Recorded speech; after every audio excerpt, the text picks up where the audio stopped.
C'est une problématique qui est, tu sais, qui entraîne beaucoup de débats, qui vont un peu dans tous les sens. C'est-à-dire que globalement, l'acte qu'a commis cet énergumène sont des actes qui ont été commis, je dirais, en masse, par exemple, en Syrie, par les gens partageant la même idéologie que cette personne. Tu vois, et ça s'est passé, on va dire, il n'y a pas longtemps, et des Français ont commis ces actes, et ces Français, certains d'entre eux, si tu veux, ont pu éventuellement revenir, ou il y en avait encore beaucoup au pays, en France en tout cas, qui partageaient ce genre d'idéologie. Alors, c'est facile de venir aujourd'hui condamner un acte. Bien sûr que c'est un acte qui est hautement condamnable, qui est une véritable horreur, mais cela ne doit pas, on va dire, empêcher, ou en tout cas faire l'économie d'une analyse beaucoup plus globale du phénomène de la violence à proprement parler et, je dirais, de la violence djihadiste à proprement parler. C'est-à-dire qu'il y a ici, si tu veux, un historique, c'est-à-dire il y a des discours haineux qui se sont répandus dans tous les pays européens en règle générale et qui émanaient, si tu veux, en tout cas selon moi, de la part d'une vision je dirais, d'une vision très proche du salafisme de l'islam qui finalement prône une sorte de ségrégation entre les communautés. C'est-à-dire qu'en fait, même si le discours salafiste orthodoxe n'appelle pas directement et ouvertement au meurtre, en tout cas, il en donne les ingrédients, tu vois. Et il suffit que ces jeunes se retrouvent avec ce genre de discours, plus une situation politique où, en tant qu'identité musulmane, ils se sentent attaqués, ou en tout cas qu'une personne qui représente en fait finalement, euh, qui symbolise cette religion soit attaquée, c'est-à-dire ici en l'occurrence le prophète, paix et bénédiction sur lui, pour qu'il soit vraiment frappé sur le plan identitaire. Et lorsque quelqu'un est frappé sur le plan identitaire, il faut bien comprendre que on ne parle plus de rationalité, on ne parle même plus, en fait, si tu veux, ici, purement de religion. On parle véritablement d'une question existentielle. C'est un peu comme si tu essayes d'analyser tous les conflits qu'il y a eu, tous les conflits à caractère identitaire, par exemple, entre des États où l'identité des gens était attaquée. Tu as pu voir, par exemple, les génocides au Rwanda entre les Hutus et les Tutsis. Ben, il suffisait qu'on t'attaque en tant que Hutu pour que tu réagisses en tant que Hutu. Et ici, ce qui est assez intéressant, c'est que la plupart de ces gens qui réagissent de cette manière assez violente à l'égard d'une critique du personnage de l'islam, en l'occurrence ici le prophète Salam, c'est qu'ils réagissent vraiment d'une manière purement identitaire.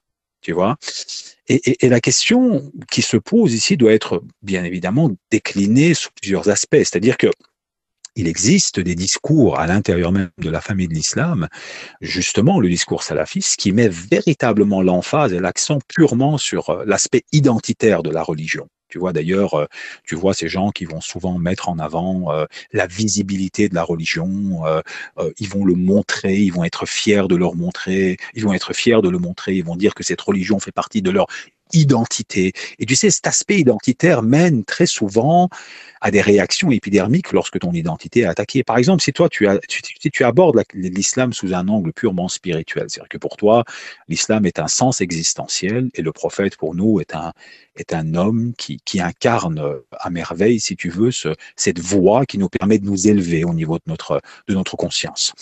À partir du moment où quelqu'un l'attaque, tu vas pas réagir de la même manière que quand l'islam devient une sorte de carte d'identité que tu arbores en disant c'est mon identité.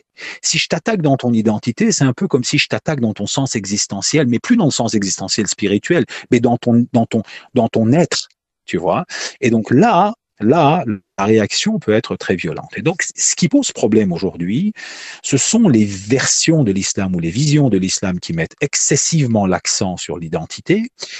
Et on ne peut pas non plus nier qu'on vit dans une société française et européenne d'ailleurs, où les politiques identitaires à proprement parler sont exacerbées. C'est-à-dire que tu ne peux pas, par exemple, dans un pays où on n'arrête pas de parler d'identité, les identités, par exemple, de certaines minorités, des afro, des noirs, des gays, les féministes, qui revendiquent au nom de leurs identités, et venir dans un tel contexte identitaire dire nous, on n'a aucune responsabilité dans ce qui se passe. C'est-à-dire qu'il y a aussi une responsabilité sociétale qui consiste à dire, ben, à partir du moment où on ne crée plus rien qui crée du commun dans une société, mais inévitablement, les gens se recroquevillent sur des identités.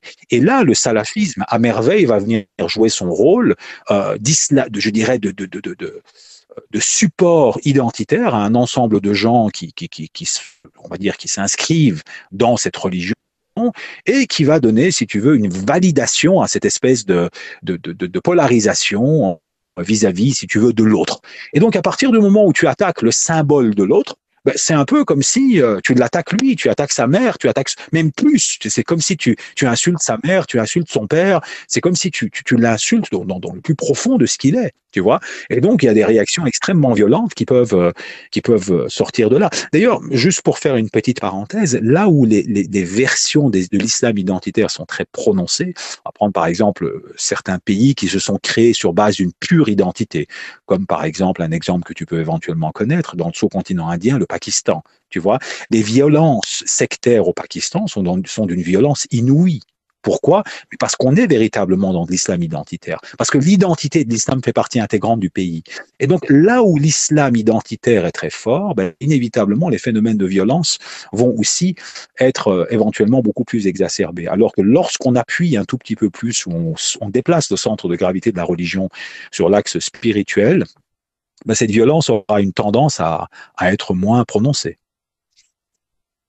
Voilà.